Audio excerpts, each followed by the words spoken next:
తడి శివుని సిగను విడి జలధార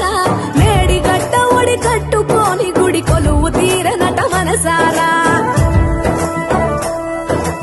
ఏండ్ల గోసలిడి ఎత్తుకెగసిపడి చంద్రశేఖరుని కలదీరా సొరంగాల వడి కాలువలు